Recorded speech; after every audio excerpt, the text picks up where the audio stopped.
October 1972 উরুগুয়ের Montevideo থেকে চিলির সান্তিয়াগোগামী ফেয়ারচাইল্ড FH-227T চার্টার বিমানটি আন্দিজ পর্বতমালার উপর দিয়ে উড়ে চলেছে। বিমানের 45 জন যাত্রীর অধিকাংশই ওল্ড ক্রিশ্চিয়ান্স ক্লাবের রাগবি দলের তরুণ খেলোয়াড় এবং তাদের বন্ধু ও পরিবারের সদস্য। তাদের মধ্যে বিরাজ করছে এক উৎসবের আমেজ। চিলিতে একটি ম্যাচের জন্য তাদের এই যাত্রা। জানালার বাইরে আন্দিজের সাদা চূড়াগুলো মেঘের মধ্য দিয়ে উঁকি দিচ্ছে এক রুদ্ধশ্বাস কিন্তু ভয়ঙ্কর সুন্দর দৃশ্য। কিন্তু হঠাৎই সেই আনন্দময় পরিবেশ এক মুহূর্তের মধ্যে দুঃস্বপ্নে পরিণত হলো। বিমানটি এক ভয়ঙ্কর টার্বুলেন্স বা বায়ু প্রবাহের ঝাপটায় পড়তে শুরু করে। যাত্রীরা প্রচণ্ড ঝাঁকুনিতে সিটের সাথে আছড়ে পড়তে থাকে। ককপিটে অভিজ্ঞ পাইলট কর্নেল হুলিও ফেরাদাস এক মারাত্মক ভুল করে বসেন। ঘন মেঘের কারণে তিনি সামনের দিকে ঠিকমতো দেখতে পাচ্ছিলেন না। তিনি ভেবেছিলেন যে তারা ইতোমধ্যে আন্দিজের বিপজ্জনক চূড়াগুলো পার করে ফেলেছেন এবং চিলির সমভূমির দিকে নামতে শুরু করেছেন। কিন্তু তিনি ভুল ভেবেছিলেন।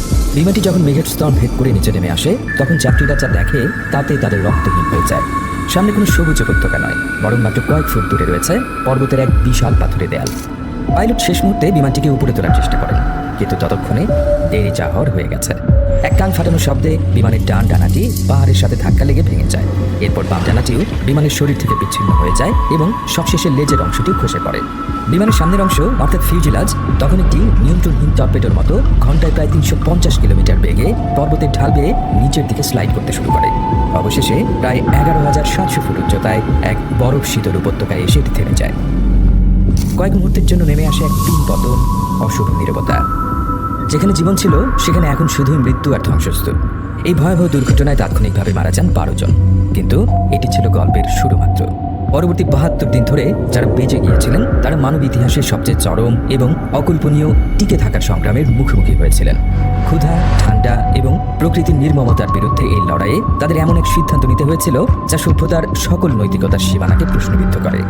কিভাবে তারা -30 ডিগ্রি সেলসিয়াস তাপমাত্রায় কোনো খাবার, পানি বা উপযুক্ত আশ্রয় ছাড়াই 72 দিন বেঁচেছিলেন? কোন অদম্য শক্তি তাদের মানব অস্তিত্বের শেষ সীমায় ঠেলে নিয়ে যাওয়ার পরও বাঁচিয়ে রেখেছিল? আর কি ছিল সেই ভয়ঙ্কর গোপনীয়তা যা ছিল তাদের বেঁচে থাকার একমাত্র উপায়? এসব প্রশ্নেরই উত্তর খোঁজার চেষ্টা করব।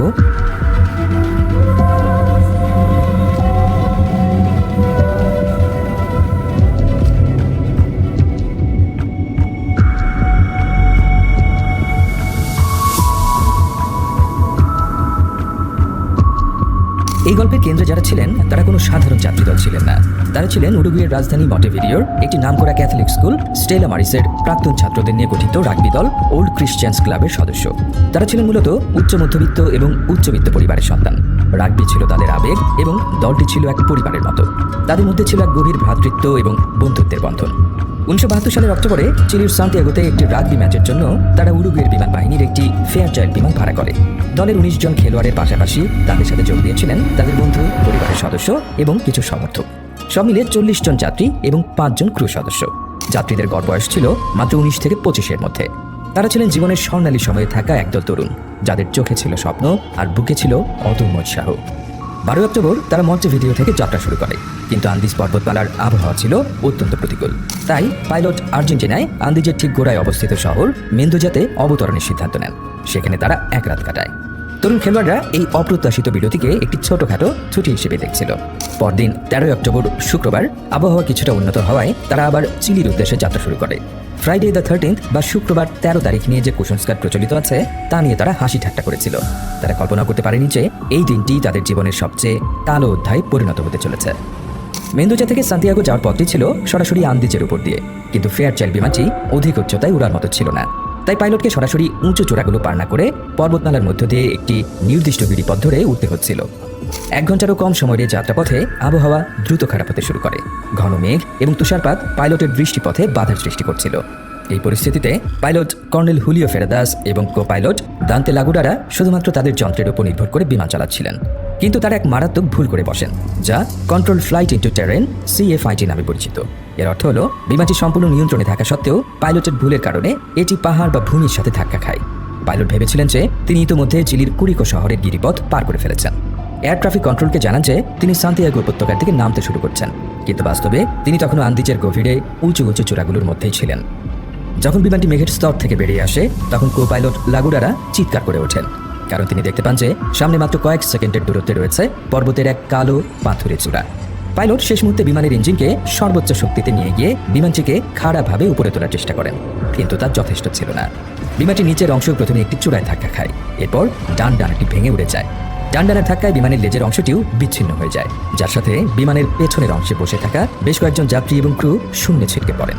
ডানা এবং লেজবিহীন বিমানের মূল কাঠামো বা ফিউজেলাজ, যা তখন একটি ধাতব নলের মতো, সেটি বরফের উপর আছড়ে পড়ে এবং একটি স্কিয়ের মতো অবিশ্বাস্য গতিতে পর্বতের ঢাল বেয়ে নিচের দিকে স্লাইড করতে শুরু করে। অবশেষে প্রায় 2 কিলোমিটার স্লাইড করার পর একটি বিশাল বরফের স্তূপের সাথে ধাক্কা লেগে এটি থেমে যায়। এই ভয়াবহ দুর্ঘটনায় 45 জনের মধ্যে 12 জন তাৎক্ষণিকভাবে বা প্রথম কয়েক ঘন্টার মধ্যে মারা যান। যারা বেঁচে ছিলেন তারা নিজেদের আবিষ্কার করেন এক বরফ শীতল নরকের মধ্যে।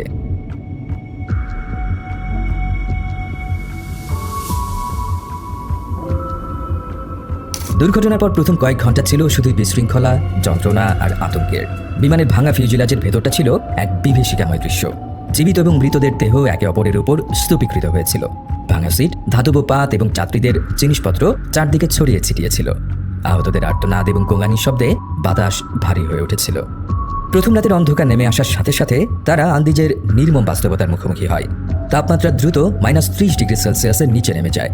তাদের পরনে ছিল উরুগুয়ের বসন্তকালীন হালকা পোশাক, যা এই ভয়ঙ্কর ঠান্ডার জন্য একেবারেই উপযুক্ত ছিল না। ভাঙা বিমানটির ফিউজেলাজই ছিল তাদের একমাত্র আশ্রয়।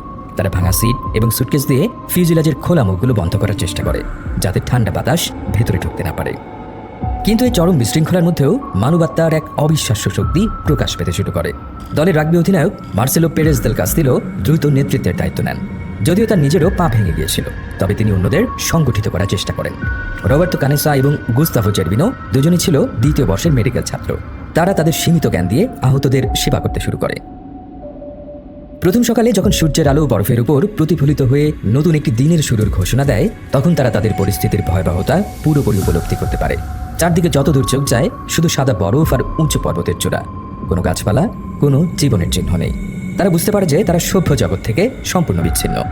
এই সময় তাদের একমাত্র আশা ছিল দ্রুত উদ্ধার। তারা নিশ্চিত ছিল যে বিমানটি নিখোঁজ হওয়ার খবর পেয়েই এক বিশাল উদ্ধার অভিযান শুরু হয়েছে এবং কয়েকদিনের মধ্যেই তাদের খুঁজে পাওয়া যাবে। ফিউজেলাজের মধ্যে তারা কিছু চকলেট বার, ক্র্যাকার্স এবং কয়েক বোতল ওয়াইন খুঁজে পায়। মার্সেলো অত্যন্ত কঠোরভাবে এই সীমিত খাবার রেশন করার ব্যবস্থা করেন, যাতে উদ্ধার আসার আগ পর্যন্ত তারা টিকে থাকতে পারে। তাদের আশাকে আরও বাড়িয়ে দেয় যখন রয় হার্লি নামে একজন যাত্রী একটি ছোট ট্রানজিস্টর রেডিও খুঁজে পায়। যদিও বিমানের মূল রেডিওটি নষ্ট হয়ে গিয়েছিল, এই ছোট রেডিওটি হয়ে ওঠে বাইরের জগতের সাথে তাদের একমাত্র সংযোগ। প্রতিদিন তারা অধীর আগ্রহে রেডিওর নব ঘোরাতে থাকে, শুধুমাত্র একটি খবর শোনার জন্য যে তাদের খুঁজে পাওয়া গেছে। কিন্তু দিন গড়াতে থাকে এবং কোনো আশার খবর আসে না।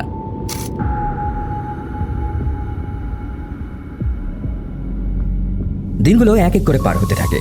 প্রতিদিন সকালে তারা ঘুম থেকে উঠত এই আশায় যে আজ হয়তো উদ্ধারকারী বিমানের শব্দ শোনা যাবে, কিন্তু প্রতিটি দিনই শেষ হতো হতাশায়। বরফ সাদা নিস্তব্ধতাকে ভেঙে কোনো শব্দ আসতো না। ক্ষুধা, ঠান্ডা এবং উচ্চতাজনিত অসুস্থতায় তাদের শরীর দুর্বল হয়ে পড়ছিল। সূর্যের তীব্র আলোয় তাদের অনেকেরই স্নো ব্লাইন্ডনেস বা সাময়িক অন্ধত্ব দেখা দেয়। তাদের ঠোঁট ফেটে রক্ত পড়ছিল এবং চামড়া তুষার ক্ষতে জর্জরিত হচ্ছিল। প্রথম কয়েকদিনে আহতদের মধ্যে আরও 5 জন মারা যায়, যা জীবিতদের সংখ্যা 33 থেকে 28 নামিয়ে আনে। তাদের সামান্য খাবারের ভাণ্ডার ফুরিয়ে আসছিল দ্রুত। তারা বিমানের সিটের চামড়া ছিঁড়ে খেতে শুরু করে, কিন্তু তা ছিল অখাদ্য এবং পুষ্টিহীন। বেঁচে থাকার জন্য তারা মরিয়া হয়ে উঠেছিল। তারপর দুর্ঘটনার 11তম দিনে সেই মুহূর্তটি আসে যা তাদের শেষ আশাটুকু কেড়ে নেয়। রয় হার্লি রেডিওতে উরুগুয়ের একটি সংবাদ শুনতে পায়। সংবাদ পাঠক এক বিষণ্ণ কণ্ঠে ঘোষণা করেন যে উরুগুয়ে, চিলি এবং আর্জেন্টিনার সম্মিলিত উদ্ধারকারী দল টানা 8 দিন ধরে অনুসন্ধান চালানোর পরও ফ্লাইট 571-এর কোনো চিহ্ন খুঁজে পায়নি। আন্দিজের প্রতিকূল আবহাওয়ার কারণে অনুসন্ধান অভিযান আনুষ্ঠানিকভাবে স্থগিত করা হয়েছে। বিমান এবং এর যাত্রীরা হারিয়ে গেছে বলে ধরে নেওয়া হয়েছে। এই খবরটি ছিল এক ভয়াবহ মানসিক আঘাত। এর অর্থ হলো কেউ আর তাদের খুঁজছে না, বিশ্ব তাদের মৃত বলে ধরে নিয়েছে। তারা এখন একা, সম্পূর্ণ একা। এই বরফ নরকে তাদের নিজেদেরই বেঁচে থাকার উপায় খুঁজে বের করতে হবে, অথবা অনাহারে এবং ঠান্ডায় জমে মরতে হবে। এই চরম হতাশার মধ্যেই তাদের সামনে এক ভয়ঙ্কর এবং অকল্পনীয় সত্য এসে দাঁড়ায়। তাদের খাবার ফুরিয়ে গেছে। বেঁচে থাকার জন্য তাদের প্রোটিনের প্রয়োজন, আর সেই প্রোটিনের একমাত্র উৎস হলো তাদের চারপাশে বরফের নিচে শায়িত তাদেরই মৃত বন্ধু এবং সঙ্গীদের দেহ, যাই হিমায়িত পরিবেশে প্রাকৃতিকভাবেই সংরক্ষিত ছিল। এই ধারণাটি ছিল তাদের জন্য সবচেয়ে বড় পরীক্ষা। তারা ছিল একদল ধর্মপ্রাণ ক্যাথলিক তরুণ। তাদের বিশ্বাস অনুযায়ী মানুষের দেহ হলো আত্মার মন্দির, এবং এটিকে অপবিত্র করা বা নরমাংস ভক্ষণ করা এটি ছিল এক অসম্ভব কল্পনা, এক মারাত্মক পাপ। ফিউজিলাজের ভেতরে শুরু হয় এক যন্ত্রণাদায়ক বিতর্ক। একদিকে ছিল বেঁচে থাকার আদিম প্রবৃত্তি, আর অন্যদিকে ছিল শত শত বছরের সভ্যতা, নৈতিকতা এবং ধর্মীয় বিশ্বাস। কয়েকজন দৃঢ়ভাবে এর বিরোধিতা করে বলে এর চেয়ে মরে যাওয়া ভালো। তারা যুক্তি দেয় যে ঈশ্বর তাদের এমন পাপ কাজ করতে দেখতে চান না। কিন্তু অন্যরা, বিশেষ করে মেডিকেল ছাত্র রবার্তো কানেসা, এক ভিন্ন যুক্তি তুলে ধরেন। তিনি বলেন, ঈশ্বর নিশ্চয় চান আমরা বেঁচে থাকি। যদি আমাদের বেঁচে থাকার জন্য এই পথটি খোলা থাকে, তবে এটি হয়তো ঈশ্বরের ইচ্ছা। তিনি এটিকে যিশুর শেষ ভোজ বা হলি কমিউনিয়নের সাথে তুলনা করেন, যেখানে যিশু তার শিষ্যদের রুটি এবং ওয়াইন দিয়ে বলেছিলেন, এটি গ্রহণ করো এবং খাও, এটি আমার শরীর। তাদের মৃত সঙ্গীরাও হয়তো চাইবে যে তাদের দেহগুলো তাদের বন্ধুদের জীবন বাঁচাতে কাজে লাগুক। এই বিতর্ক চলে কয়েকদিন ধরে। অনাহারে তাদের শরীর ভেঙে পড়ছিল। অবশেষে যখন মৃত্যু অনিবার্য হয়ে ওঠে, তখন তারা এক সম্মিলিত এবং বেদনাদায়ক সিদ্ধান্তে পৌঁছায়, তারা বেঁচে থাকবে। কিন্তু সিদ্ধান্ত নেয় এক জিনিস, আর তা বাস্তবায়ন করা আরেক জিনিস। কেউ এই ভয়ঙ্কর কাজটি শুরু করতে পারছিল না। অবশেষে রবার্তো কানেসা, সবচেয়ে বাস্তববাদী এবং দৃঢ়চেতাদের একজন, বিমানের ভাঙা কাচের একটি টুকরো হাতে তুলে নেন এবং প্রথম দেহটির দিকে এগিয়ে যান। এই কাজটি ছিল তাদের সভ্য জীবনের শেষ চিহ্নটুকু মুছে ফেলার মতো। এটি ছিল এমন এক গভীর মানসিক আঘাত যা তাদের প্রত্যেককে সারা জীবনের জন্য তাড়িয়ে বেড়াবে। কিন্তু এই সিদ্ধান্তের ফলেই তারা বেঁচে থাকার জন্য প্রয়োজনীয় শক্তিটুকু পায়।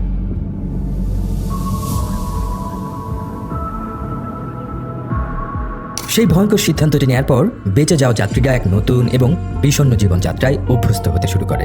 তারা তাদের মৃত সঙ্গীতের দেহকে আর ব্যক্তিগতভাবে না দেখে শুধুমাত্র বেঁচে থাকার একটি উপায় হিসেবে দেখতে বাধ্য হয়।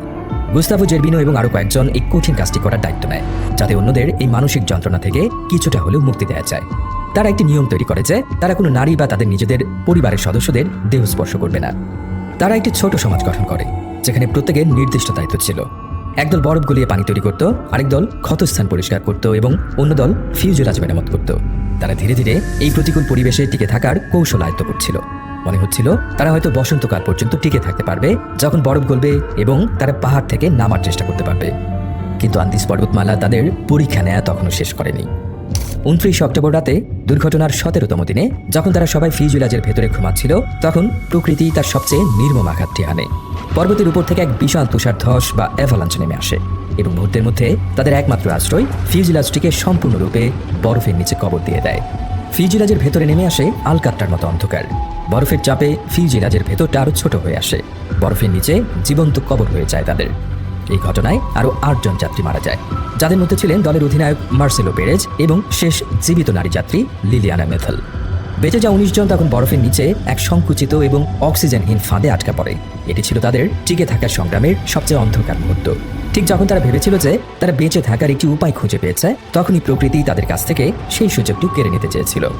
কিন্তু এই চরম হতাশার মধ্যেও নন্দো পারাদো, যার দুর্ঘটনার সময় মাথার খুলিতে গুরুতর আঘাত লেগেছিল এবং যিনি তার মা ও বোন উভয়কে এই দুর্ঘটনায় হারিয়েছিলেন, তিনি হাল ছাড়েননি। বেঁচে থাকার এক তীব্র ইচ্ছা থেকে তিনি একটি ধাতব রড দিয়ে ফিউজিলাজের উপরে জমে থাকা বরফ খুঁড়তে শুরু করেন। কয়েক ঘন্টার চেষ্টার পর তিনি বরফের পুরু স্তর ভেদ করে একটি ছোট গর্ত তৈরি করতে সক্ষম হন, যা তাদের সবাইকে শ্বাসরোধ হয়ে মারা যাওয়ার হাত থেকে বাঁচায়। 3 দিন ধরে তারা সেই বরফের কবরে আটকা পড়ে থাকে। বাইরে তখন এক ভয়ঙ্কর তুষার ঝড় চলছিল। অবশেষে ঝড় থামার পর তারা গর্তটি বড় করে একে একে বাইরে বেরিয়ে আসে। তারা যা দেখে তা ছিল এক হৃদয় বিদারক দৃশ্য। তাদের আশ্রয়স্থলটি এখন বরফের নিচে এবং তাদের আরও 8 জন সঙ্গী চিরদিনের জন্য হারিয়ে গেছে। এই তুষার ধসের ঘটনাটি ছিল একাধারে একটি বিপর্যয় এবং একটি আশীর্বাদ। এটি তাদের শেখায় যে ফিউজিলাজের ভেতরে অপেক্ষা করা মানে নিশ্চিত মৃত্যু। তাদের এখান থেকে বেরিয়ে যেতেই হবে। তাদের আর প্রকৃতির দয়ার উপর নির্ভর করে বসে থাকলে চলবে না। তাদের নিজেদের ভাগ্য নিজেদেরই তৈরি করে নিতে হবে। এই ঘটনাটি তাদের মনে চূড়ান্ত অভিযানের জন্য দৃঢ় সংকল্পের জন্ম দেয়।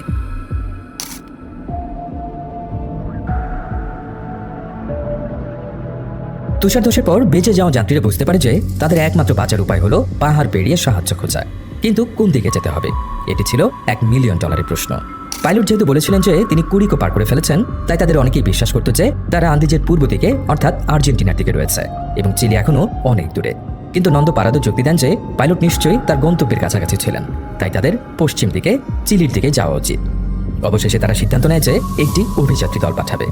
কিন্তু কে যাবে? এই যাত্রার জন্য প্রয়োজন ছিল শারীরিক এবং মানসিক শক্তির। নন্দো পারাদো স্বেচ্ছায় এগিয়ে আসেন। দুর্ঘটনায় তার মা এবং ছোট বোন উভয়কেই হারানোর পর তার আর হারানোর কিছু ছিল না। তার একমাত্র লক্ষ্য ছিল এই পর্বত থেকে বেরিয়ে যাওয়া অথবা এই চেষ্টায় মৃত্যুবরণ করা।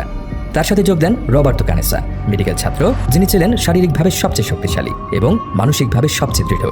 প্রথমে আন্তোনিও ভিজিন্টিন তাদের সাথে যোগ দেন অতিরিক্ত রসদ এবং উষ্ণ পোশাক বহন করার জন্য। এই অভিযানের জন্য সবচেয়ে বড় চ্যালেঞ্জ ছিল রাতের ভয়ঙ্কর ঠান্ডা থেকে বাঁচা। তারা বুঝতে পারে যে তাদের একটি স্লিপিং ব্যাগের প্রয়োজন। কার্লিটোস পাঁচ নামে একজন যাত্রী তার মায়ের সেলাইয়ের দক্ষতা থেকে অনুপ্রাণিত হয়ে বিমানের লেজের অংশ থেকে উদ্ধার করা ইনসুলেশন এবং অন্যান্য কাপড় একসাথে সেলাই করে একটি স্লিপিং ব্যাগ তৈরি করার প্রস্তাব দেন। কয়েকদিন ধরে অন্যরা যখন রসদ সংগ্রহ করছিল তখন একদল তরুণ সুই সুতো দিয়ে একটি কার্যকর স্লিপিং ব্যাগ তৈরি করে। এটি ছিল তাদের সম্মিলিত বুদ্ধিমত্তা এবং টিকে থাকার জন্য উদ্ভাবনী শক্তির এক অসাধারণ উদাহরণ। 12 ডিসেম্বর দুর্ঘটনার 60তম দিনে নন্দ, রবার্তো এবং আন্তোনিও তাদের চূড়ান্ত অভিযান শুরু করেন। তাদের লক্ষ্য ছিল পশ্চিমে অবস্থিত সবচেয়ে উঁচু চূড়াটি পার করা। তারা ভেবেছিল সেই চূড়ার ওপারেই হয়তো চিলির সবুজ উপত্যকা দেখা যাবে, কিন্তু চূড়ায় ওঠার পথটি ছিল তাদের কল্পনার চেয়েও অনেক বেশি কঠিন। প্রায় 12,000 ফুট উচ্চতায় অক্সিজেনের অভাবে তাদের প্রতিটি পদক্ষেপ ছিল এক যন্ত্রণার মতো। বরফ ছিল গভীর এবং নরম, যেখানে তাদের পা ডুবে যাচ্ছিল। 3 দিন ধরে অমানসিক পরিশ্রম করার পর নন্দ এবং পারাদো চূড়ার শীর্ষে পৌঁছান, কিন্তু তিনি যা দেখেন তাতে তার হৃদয় ভেঙে যায়। সামনে কোনো সবুজ উপত্যকা ছিল না। যতদূর চোখ যায় শুধু বরফ ঢাকা পর্বতের পর পর্বত, ঢেউয়ের মতো দিগন্ত পর্যন্ত বিস্তৃত। সেই মুহূর্তে তিনি রবার্তোকে বলেন, রবার্তো, আমরা বোধহয় শেষ। কিন্তু সেই চরম হতাশার মুহূর্তেও নন্দ হাল ছাড়েননি। তিনি আরও পশ্চিমে দিগন্তের দিকে তাকান এবং অনেক দূরে 2টি পর্বতের চূড়া দেখতে পান, যেগুলোর মাথায় কোনো বরফ নেই। তিনি বুঝতে পারেন যে এটি হয়তো আন্দিজের শেষ সীমানা। তিনি রবার্তোকে বলেন, হয়তো আমরা পারবো। তারা বুঝতে পারে যে এই যাত্রা তাদের ধারণার চেয়ে অনেক বেশি দীর্ঘ হবে। তাই তারা আন্তোনিওকে ক্র্যাশ সাইটে ফিরে যাওয়ার নির্দেশ দেয়, যাতে তার ভাগের খাবারটুকু তারা দুজনে ব্যবহার করতে পারে। এরপর নন্দ এবং রবার্তো তাদের জীবনের সবচেয়ে কঠিন যাত্রাটি শুরু করেন পর্বতের চূড়া থেকে নিচের দিকে, চিলির দিকে। তারা 7 দিন ধরে হাঁটতে থাকে। তারা বরফের লাইন পার করে পাথরের উপত্যকায় নামে। তারা একটি ছোট নদীর উৎস খুঁজে পায় এবং সেই নদীকে অনুসরণ করতে শুরু করে, কারণ তারা জানত নদী সবসময়ই সভ্যতার দিকেই প্রবাহিত হয়। ধীরে ধীরে তারা জীবনের চিহ্ন দেখতে শুরু করে। প্রথমে শ্যাওলা, তারপর ঘাস, পোকামাকড় এবং অবশেষে একটি গিরিখাতে তারা কয়েকটি গরু দেখতে পায়। সভ্য জগৎ আর খুব বেশি দূরে নয়।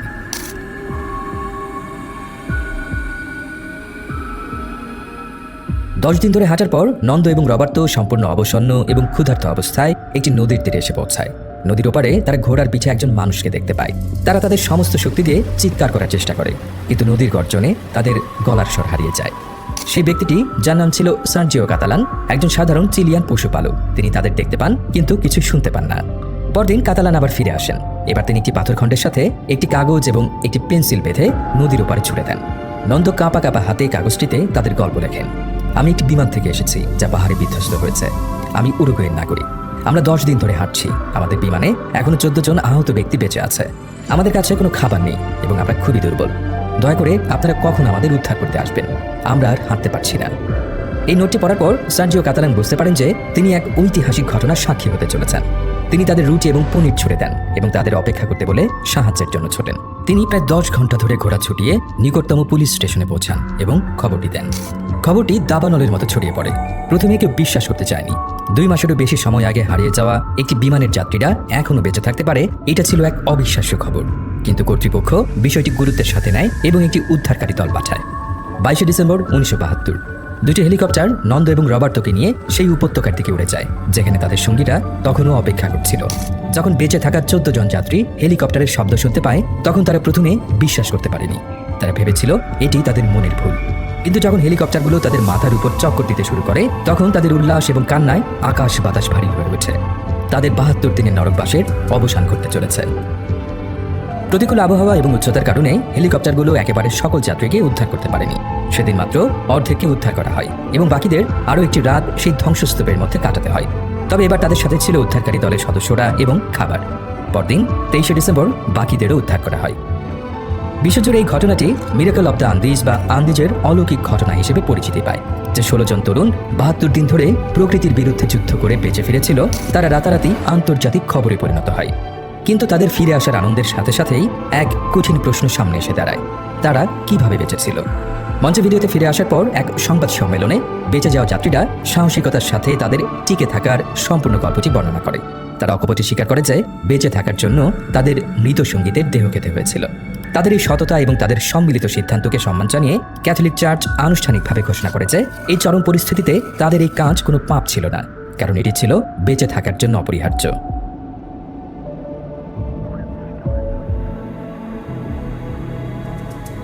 ফ্লাইট 571 এর গল্পটি শুধুমাত্র একটি টিকে থাকার কাহিনী নয়, এটি মানব প্রকৃতি, সমাজ এবং নৈতিকতার এক গভীর পরীক্ষাও। কিভাবে তারা এই অসম্ভবকে সম্ভব করেছিল? দুর্ঘটনার পর তারা কোনো বিশৃঙ্খল জনতা হয়ে যায়নি, বরং দ্রুত একটি কার্যকর সমাজ গঠন করেছিল।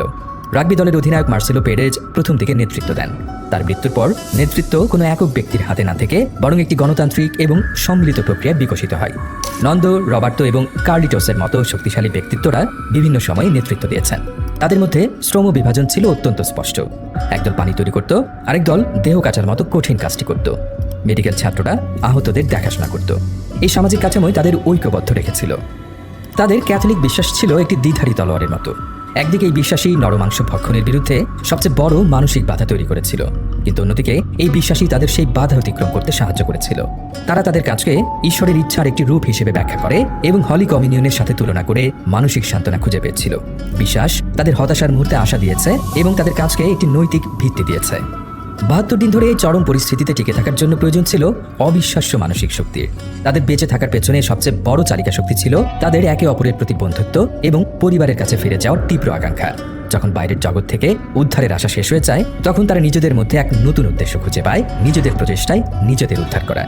এই উদ্দেশ্যই তাদের চূড়ান্ত অভিযান শুরু করতে অনুপ্রাণিত করেছিল। এই ঘটনাটি নৈতিকতার এক ক্লাসিক প্রশ্ন তুলে ধরে। বেঁচে থাকার জন্য মানুষ কতটা নিচে নামতে পারে?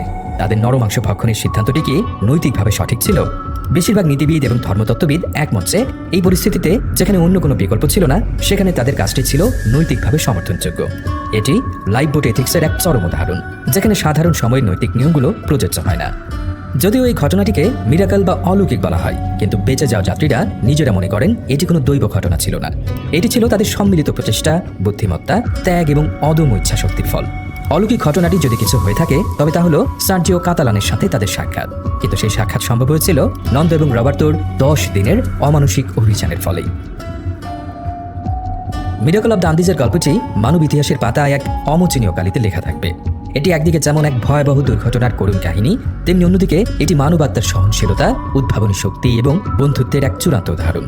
এই 16 জন তরুণকে এমন এক পরিস্থিতির মুখোমুখি হতে হয়েছিল যা আমাদের সভ্যতার খোলসকে ছিন্ন ভিন্ন করে দেয় এবং আমাদের বেঁচে থাকার আদিম প্রবৃত্তির সামনে দাঁড় করিয়ে দেয়।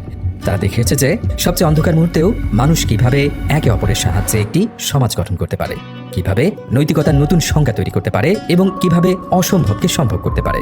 তাদের গল্পটি আমাদের মনে করিয়ে দেয় যে মানব জীবন কতটা ভঙ্গুর, কিন্তু মানবাত্মা কতটা শক্তিশালী। এটি শুধুমাত্র টিকে থাকার গল্প নয়, এটি জীবনের প্রতি ভালোবাসার গল্প। সেই ভালোবাসা যা নন্দ পারাদোকে তার মৃত মা ও বোনের স্মরণে পাহাড়ের চূড়ায় উঠতে বাধ্য করেছিল এবং যা তাদের সবাইকে ৭২ দিন পর তাদের পরিবারের কাছে ফিরে এনেছিল। এটি এক অলৌকিক ঘটনা, তবে এই অলৌকিকের স্রষ্টা কোনো দৈব শক্তি নয়, বরং খোদ মানুষই।